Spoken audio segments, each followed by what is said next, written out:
Unreal Engine 5.4 officially released, I wanted to do a follow-up on all of my render settings that I use, and I typically take the approach of what you see is what you get in Unreal Engine 5. I'm going to show you my Unreal Engine 5.4 render settings with all the new updates, bells and whistles, anything I'm changing as I go forward to create my client work, and hopefully help you make some better renders out of Unreal Engine 5.4. So let's say hypothetically you have a very basic scene, whatever your scene is, there's a couple things that's worth addressing. First off, a lot of the big gotchas when it comes to rendering in Unreal Engine in general is that a lot of people will start off with a sequence that looks kind of like this. Maybe they will have their animation, and I have this little metahuman of me doing his thing, and I want to render this out. If you were to render this out as is, you're going to get an error where the camera doesn't know where to be. And the reason why is the camera doesn't know what to look at, or rather the level sequence doesn't know what camera to look through. So we need to go to the add button down here and go to camera cut track, and we need to go ahead and add our camera in our level sequence. So I'm going to go ahead and select this camera right here. We can see that it adds a new clip in this camera cut track where my playhead is. I'm going to make sure that this fits the in and out bounds of my level sequence, so then it'll render all of these frames for this camera. Now, if you don't have a camera in your scene, you can access a camera through a couple of options. First, you can hit this button, which will create a camera in your level sequence, and this little lightning bolt here is making it spawnable. So this camera only is living and active inside your level when you have this sequence. I have this sequence here, demo 001, enabled, and we can find that in my content browser here, demo render 1. Whenever I open this, we can see that we have our sequence camera here. Now, if you want to have a perpetual camera, let's say you want to have a camera go across multiple sequences and animate it from different shots, you would go up to the little hamburger 3 lines right here and go to create camera here and Cine Camera Actor. This is the camera I recommend most of the time, and now we have our camera, and we can see that it's spawnable versus not spawnable by this little lightning bolt right here.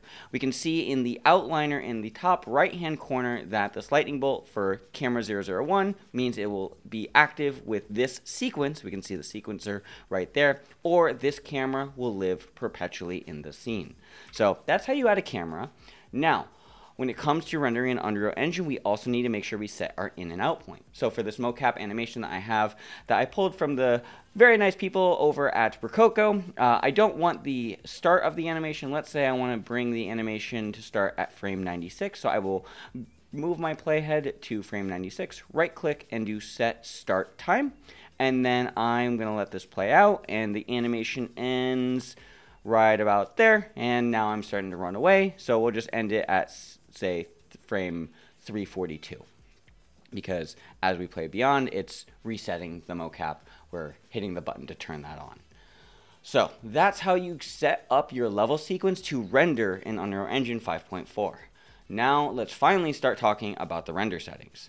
So let's say you're ready to render. You're going to hit the little clapboard button right here, and this window pops up, the movie render queue. This is a plugin that you may need to enable depending on the preset of Unreal that you open.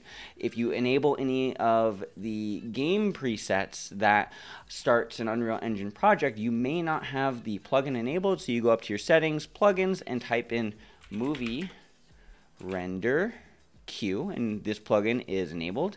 Now I will address a couple things. If you're coming from the motion design background and you want to use the motion design tools right here, so you type in motion and there's motion design. I do not have it enabled because it is still experimental at the time of this recording, and while I was doing some research for this video, I was getting a couple bugs. Especially it was compiling shaders for every single frame, which is really annoying and not real time, so we're not turning that on here.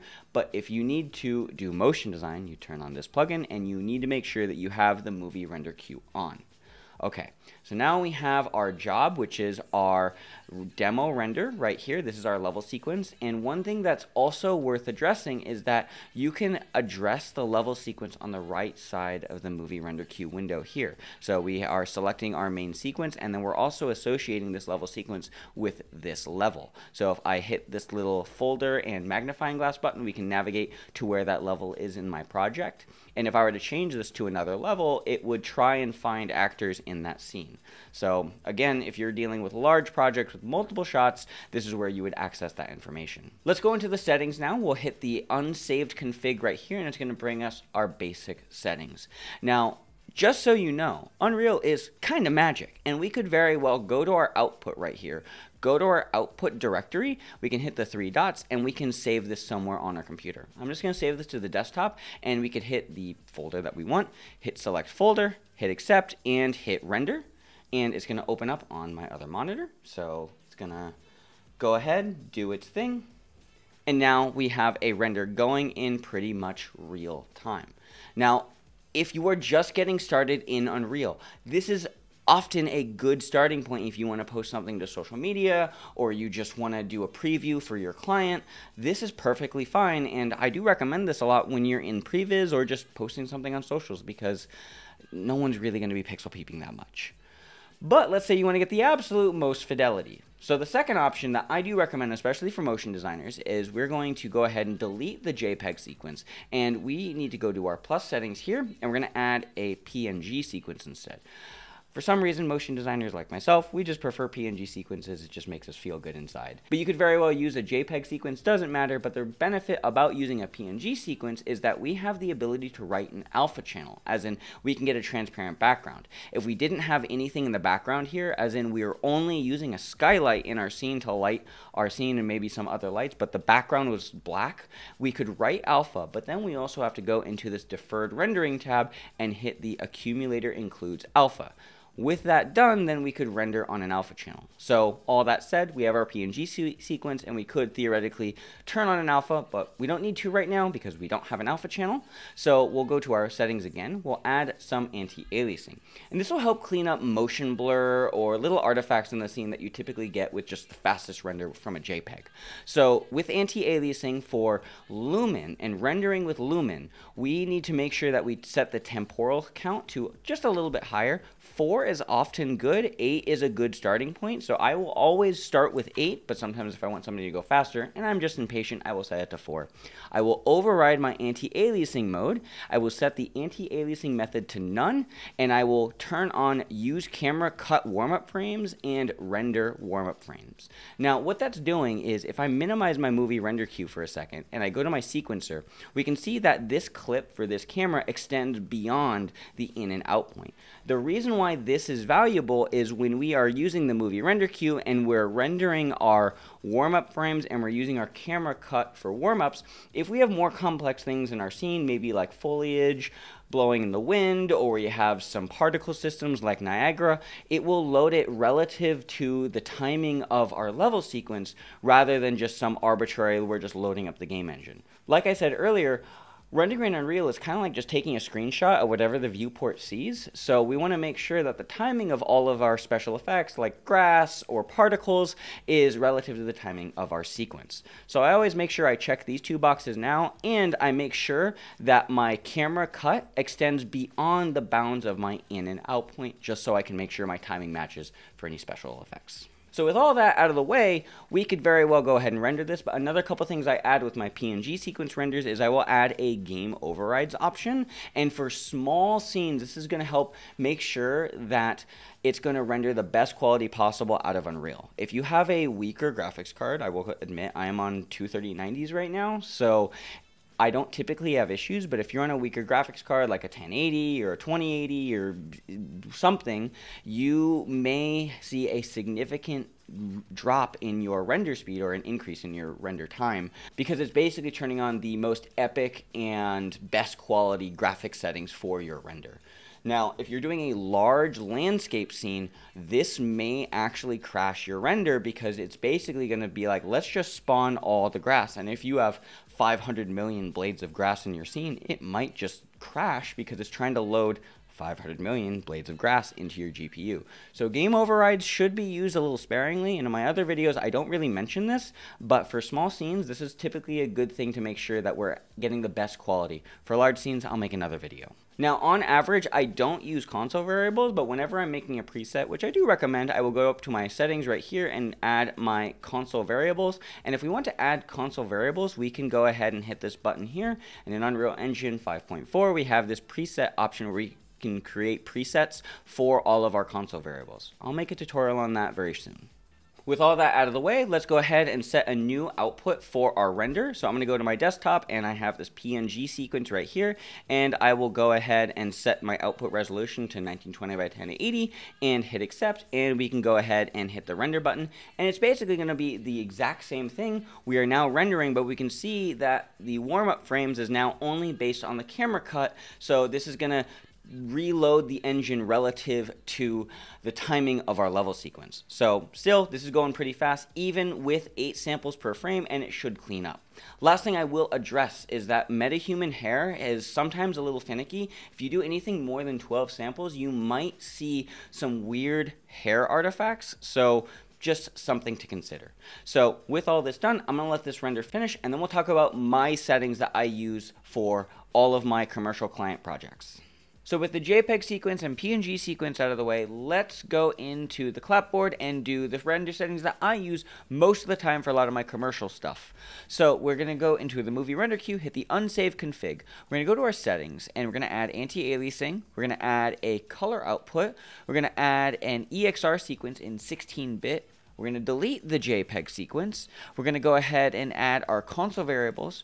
We're going to go ahead and add our game overrides, and that should be everything that we need. So now we can close the settings, and let's first talk about EXR sequences. The reason why I like using EXRs is because it is a 16-bit image, meaning it just has more color data. So we want to take advantage of that, so we're going to use this. As for compression, if you're doing more advanced VFX things like cryptomats, you will want to use the PIS format because it's going to have the most data, but it's also going to be the biggest file size, about 10 times larger on average I've seen. So PIS is for the super advanced things, but you can get a lot of the color grading that you need done with the DWAA or DWAB. We'll use the DWAB format here. Now, in the deferred rendering tab, if I need an alpha channel, I will select this button, but typically I don't need that. I would typically work with what I see is what I get in Unreal, and I want to do most of my work based on what the camera can see. So normally I don't check on alpha, but it's there if you need it. Anti-aliasing, we're going to set the spatial count to 1 on average and set the temporal count to 8. We're going to override our anti-aliasing method, set the anti-aliasing method to none. We're going to render up our camera cut and render up our warm-up frames. Now in the color output, we're going to do a couple things. This is the most complex part of the render process, but my goal is to make sure that my viewport in Unreal Engine looks exactly like it should in After Effects or DaVinci Resolve. So if you want to do the easiest, cheapest way, I would recommend doing a disable the tone curve, and you'll still get all the color data, but I found that you're getting a little bit of color shifting, so instead of disabling the tone curve, I'm going to enable an OCIO configuration file. Now to make an OCIO config, we're going to go to the None button right here and go to Open Color IO Configuration. I'm going to put this OCIO object inside my cinematics folder, and I'll type in OCIO. Now from here, we need to double click on this, and this window pops up. We, fortunately, in Unreal Engine 5.4 and probably onward, get an OCIO object that's already in our scene. We could also find our own. I have used a version in the past that I save here, but we're not going to use that. Instead, we're going to go to our desired color space, and we're going to hit the button, the plus button, twice. In the index 0, we're going to set this to Utility Linear Rec 709 sRGB, and then the index 1 to ACES CG. Now in the desired display views, we're going to hit the plus sign here. We're going to go to this one, the drop-down menu, go to this Rec 709 and ACES 1.0 SDR video. We're going to hit this one, this drop-down menu, hit insert, and now we get this. Now the reason why I do this is I'm going to hit save. I'm going to close my render settings for a second, hit accept so we don't lose that. We're going to go into our lit mode, go to OCIO display, enable OCIO display. We're going to get this big error. We're going to go to OCIO configuration.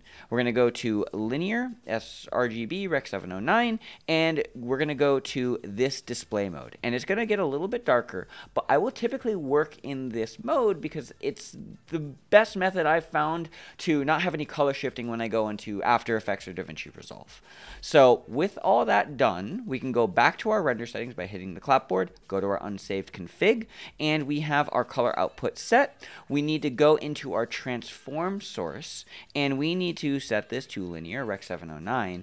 And unlike this, we don't want to select here. We want to make sure that we select ACES CG. And the reason why we do that is we want to be able to have as much color information as possible if we need to color grade. And the only reason why I do this is that if we look at this color marker, let's say you have a big logo or a brand and you're getting some weird color shifting with the other methods, this is generally the best way to get as close as you can with all of your color settings. So with that in mind, I do like using the color output ACES configuration, but if you're not too worried about absolute perfect color and you want to use my settings, you can just disable the tone curve. Okay. I know we're getting really complicated here. Let's take a step back and we'll talk about console variables. A lot of people think that console variables are going to be magic, but instead they're not. They can help with things, but they're not going to dramatically increase your render quality. It's a lot of the time what you see is what you get, but there's a couple things.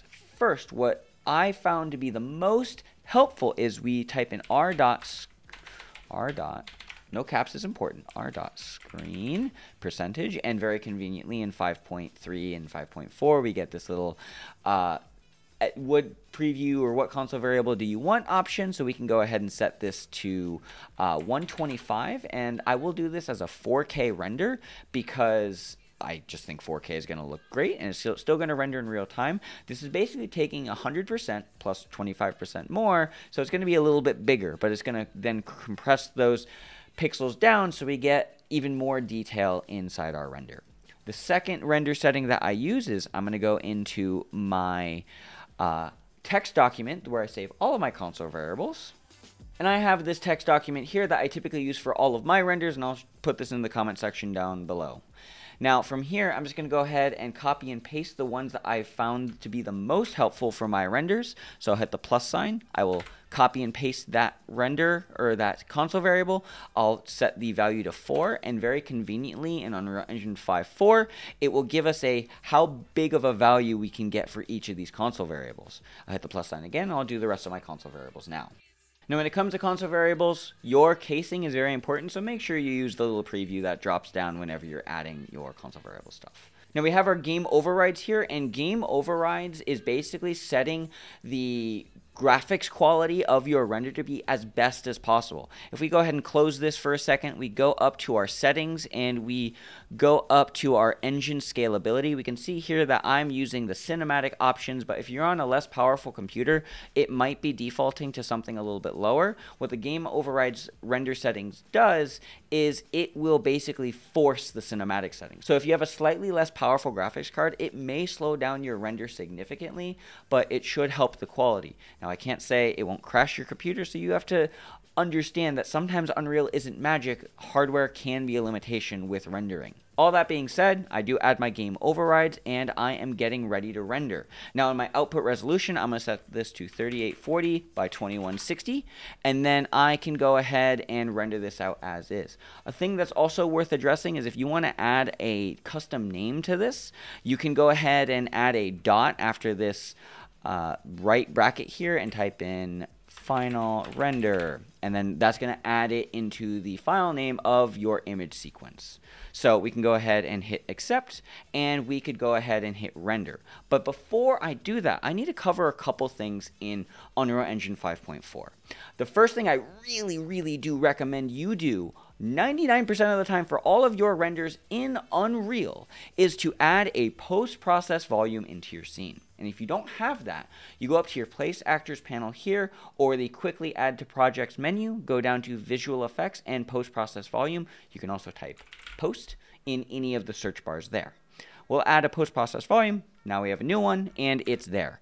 We're going to delete the second one because I don't need it. Now, in the Details panel of your post-process volume, we're going to type in UNB, and we have this Infinite Extend Unbound. It's basically going to envelop the entire scene and act like an adjustment layer. So if we were to go into, let's say, this color grading tab, and we go ahead and change the temperature, we're going to go ahead and change the temperature of our render. Obviously, we don't want that, so I'm going to reset it, and I am going to turn it off. Now, the reason why we have a post-process volume is if we scroll down out of the color grading tab, we have a couple different options here.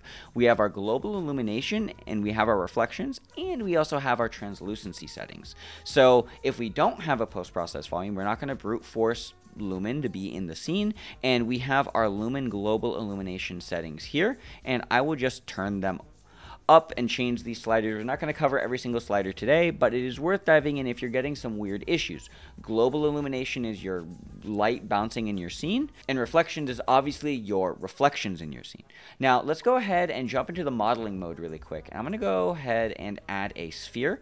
Just drop it right there, hit accept, go back to my selection mode, and let's just move it up and navigate to my content browser, go to my materials, and I have this mirror ball. Now the reason why I'm dropping this mirror ball in the scene is if I go ahead and hold Alt and duplicate it, and I go ahead and leave my camera, let's hold right click and move forward, we can see that we have our mirror balls. The reason why I'm showing you this is in the post-process volume, under our lumen reflections, we can see that we have all these properties that I have enabled.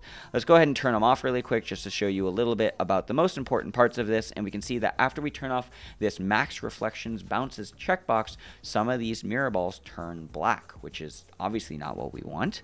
So we turn this on and we can increase the number of bounces we have for reflections. Granted, this is more expensive, as in it's going to take more render power, so I'll typically keep this around like 4 or 3, but we can see here on the mirror ball very closely that you're getting a weird little black spot right there, and that's because it's pretending that the opposite ball on the other side is black because we're only bouncing it 3 times. It's not like real life. Again, it's not magic. We just have to understand what sliders do to help get us the quality that we're looking for.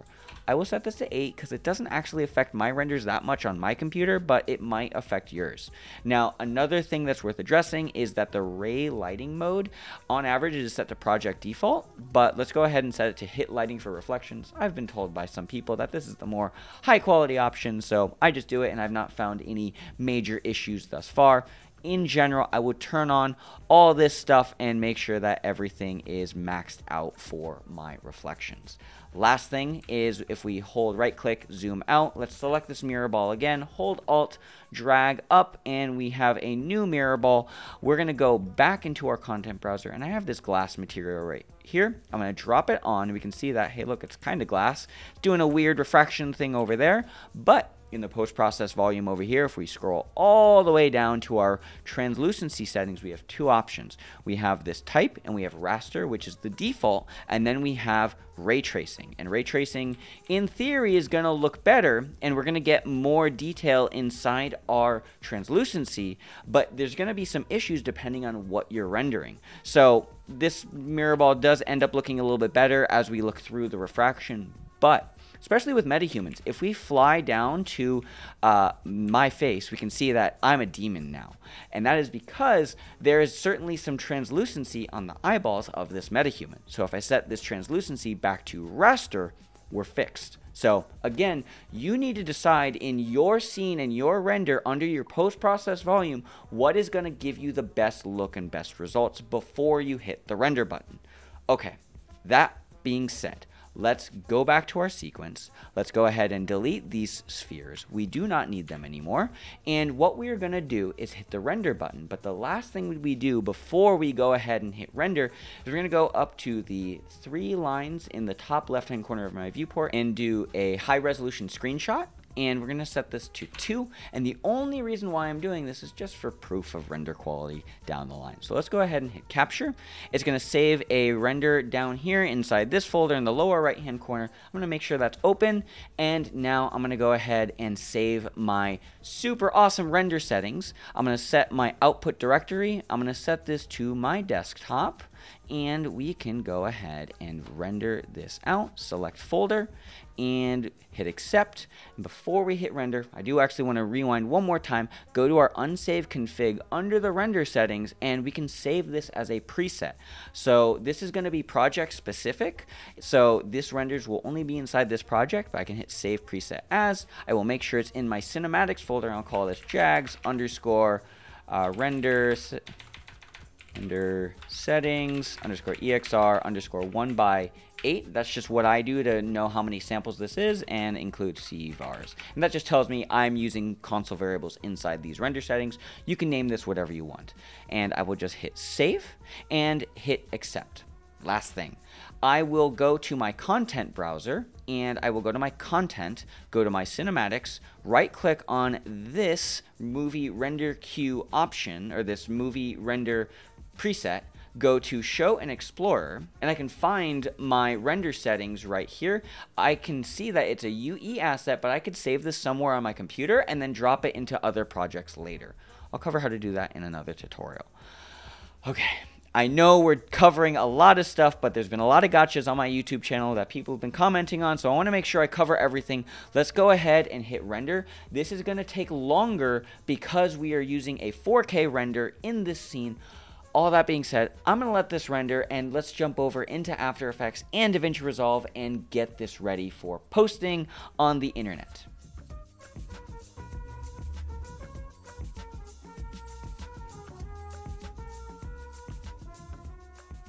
So once your Unreal renders are done, you're going to have to do some post-processing, whether it's going to be in After Effects or DaVinci Resolve. We're going to start in After Effects first. The first thing we'll cover is color project settings in After Effects. We're going to cover the advanced and easy mode.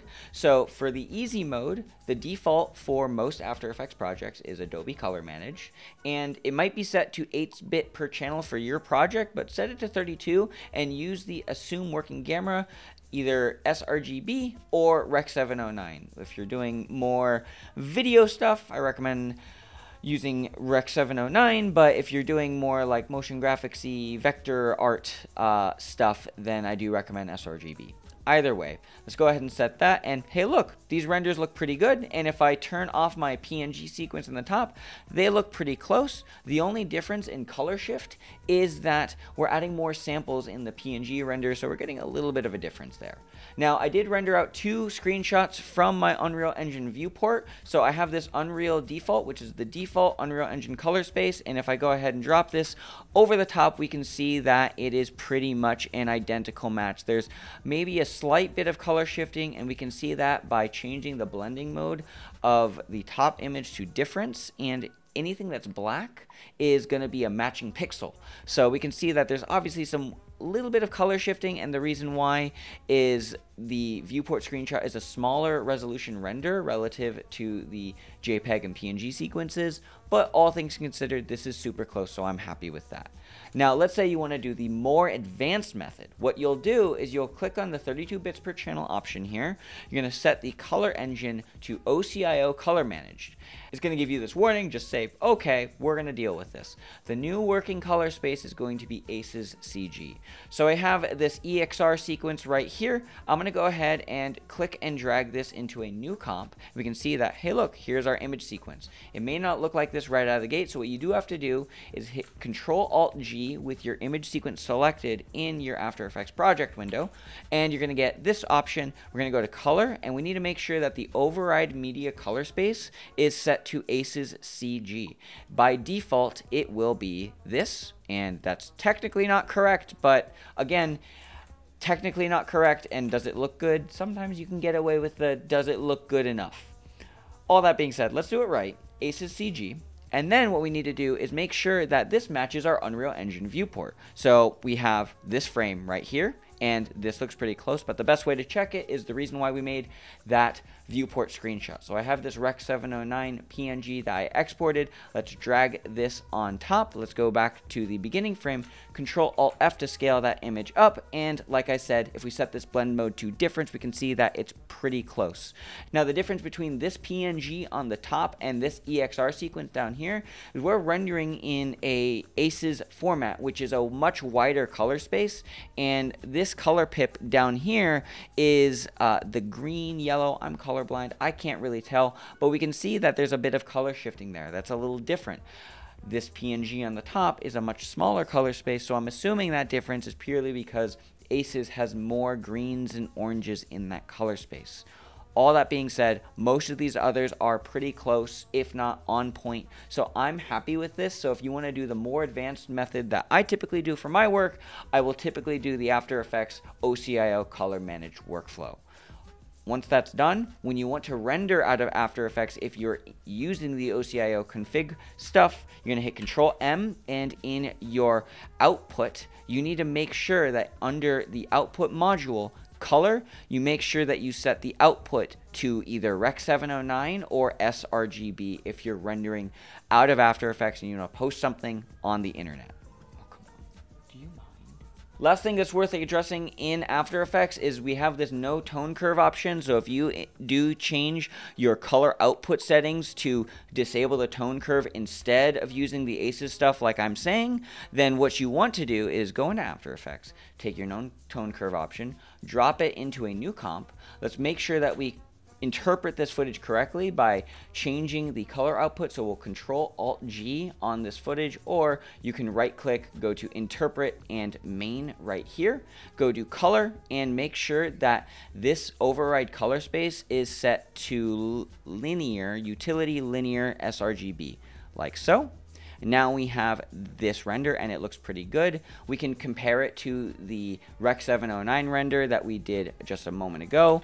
And if we set this to difference, like so, we are pretty close. That green is still changing and we can see that right here. We're getting a little bit of a color shift, but again, if you don't want to deal with the more advanced stuff, this is how you would do it. And if you want to check this against your Rec. 709 viewport image in Unreal, you would take your screenshot that you made and set the blend mode to difference once again. Make sure that the scale matches, and we are pretty close there at this point. We are pixel peeping a little bit. All that being said, if you don't want to do the more advanced thing in Unreal and After Effects, you could very well just render out PNG sequences and be perfectly fine. Okay, let's jump into DaVinci and wrap up this tutorial. In DaVinci Resolve, we need to first go to our color management tab, and I'm just going to use the default settings. Now, before we do go any further, I do want to let you know that in the description down below, there is a link to my DaVinci Resolve course that covers all the basics of DaVinci Resolve on my website. That is a shameless plug, but if you are confused by any of this, there's a resource for you there. Let's move on into the rest of the color render checking. So in the default settings, if you render out a JPEG sequence or a PNG sequence, your render will look perfectly fine and you'll be able to move forward. But if you want to have the absolute most color fidelity of your renders, let's go ahead and take this final render I have. We will drop it on top, and you are likely going to get an issue where it's going to look extremely dark. And I've had a lot of people make in the comment section of my videos, why is my render too dark? It's because it's in an ACES color space and we have to convert it. So we're going to go into our color tab of DaVinci Resolve, and if you are using the studio version, you have this ACES color transform. I do recommend using it, but again, you can use the PNG sequence if you don't want to use the studio version of DaVinci. And in the input transform, we can just set this to ACES CG by typing ACES, and it'll drop us down into the right selection of the menu. Select that, and then our output transform, we want this to be Rec. 709, so we'll type R on the keyboard, and there is Rec. 709, and now that looks pretty close to what we had in Unreal. And we can just check this by turning it off. We're getting a little bit of a color shift, but the reason why we're getting that color shift is instead we're trying to get the viewport transform in Unreal to match our final render. So we can go ahead and go to our Unreal screenshots here. Well, let's go into the timeline of DaVinci Resolve. Let's go ahead and drop in these two screenshots. Make sure that my Rec. 709 image is selected, drop it on top right here, and we're only checking frame 1, but we can see here that if we turn this off, it is pretty much on par and identical. And the reason why we do the more advanced stuff, and the reason why Jags does the more advanced stuff, is if we turn off this disable track here and we go into our color tab. Now, if we select the PNG sequence and we go ahead and drag up this curve, let's go ahead and turn off. We can see that we're getting a much brighter image, and it's really blowing out super fast. We're clipping all these highlights in the lower right hand corner of my scopes graph. But if we go into the EXR sequence and we go ahead and hit Alt S and we control drag over the render or the node so that this node, our color grading node, is before our color space transform. If we go ahead and select the first node and drag up, we're getting a much more pleasing result with the curve, and it's a lot easier for us to work with this image in color grading. So long story short, That is why I use the whole EXR ACES workflow. This is my full Unreal Engine 5.4 render settings ultimate. This is all the little gotchas that people have asked me about. So I hope this tutorial was helpful. I hope I covered everything, and if you have questions about anything, I know this was a very long one, let me know in the comment section down below. If you have questions, comments, concerns, whatever else, comment section is down there for that as well. And I will leave you with the final tip, and that is to eat 1 gram of protein per pound of body weight, and you'll make some gains. I'm going to go get some lunch because I've been doing this for a very long time, this tutorial, and I think I need to go make some gains. So I hope you have a wonderful day, and take care. Bye-bye. Bye-bye. Bye-bye.